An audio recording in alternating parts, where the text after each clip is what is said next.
Great.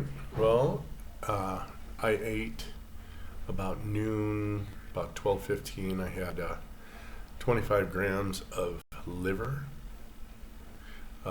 cooked gently in butter, and then I salted it. I'm starting to like the taste of liver.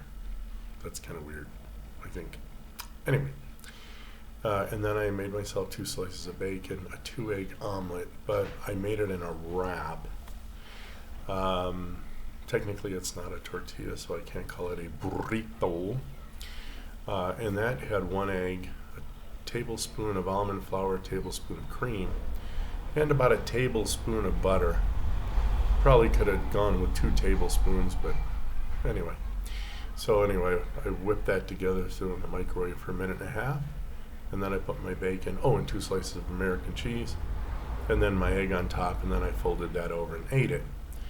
And then about 2 o'clock we had salad, and I ate as much meat. I had some pork and some beef and salsa left over. On my salad I had a few carrots, that is, chopped up, and some tomato with a mayonnaise, cream, vinegar, apple cider vinegar dressing with a little bit of dill, salt, pepper, and some garlic and some onion powder. And now I'm kind of thirsty, so I've been drinking water.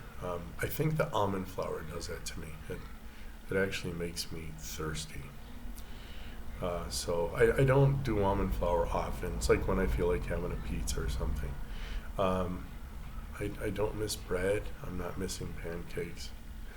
And yeah, almond flour tends to dehydrate me. So I'm just having the idea that that's what's happening. But every once in a while, I know it has vitamin B1, and it's got quite a bit of iron, so I don't want to overdo iron. There's no sense in that. So, still clear. Everything's clear. Breathing deep. No congestion whatsoever. Back in the day, man, when I got knocked down, I would breathe in barely, and then once I started coughing, it was like this cascade of I mean, just the coughing never ended. That's what happened to me in November, way back in 2019. So I think, super metabolically not happy.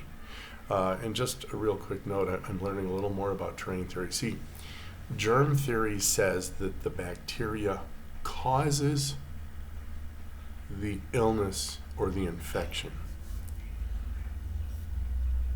I can see that. But that's kind of like insulin resistance, overweight causing insulin resistance. Okay? They're related, but that's not exactly the cause and effect. So let's go back. Being overweight doesn't cause insulin resistance. In fact, you became insulin resistant first because you overdid it on carbs, and the insulin level stayed high, and now your body has to convert what you eat within an hour or two to fat or burn it all. And if you eat a lot of calories and your insulin stays high because you're eating 6 times a day, those extra calories have no choice but to be turned into fat. So quite literally, you're eating too many carbs, high insulin resistance, then fat, because that's how you reverse it. You just go backwards. Cut carbs, insulin falls, fat stores are free now to be used, and your body will use it. It'll clear out its liver and pancreas first, and then it'll take out the rest of the fat inside, so to speak, and then you'll start dropping the weight everywhere else. Same thing with germ theory. See, bacteria are decomposers. They're really not the cause. In other words, let's say there's a dead rat in the street, okay? Did the bacteria actually cause its death? No, it died, and the bacteria now are doing what they're supposed to do. They're decomposing it, okay? So terrain theory says that you were already weak. You already had diseased tissue. That is to say, it already couldn't take care of itself for whatever reason. And then the bacteria do what bacteria do. They find the chink in your armor, they find the weakness, and they go for it.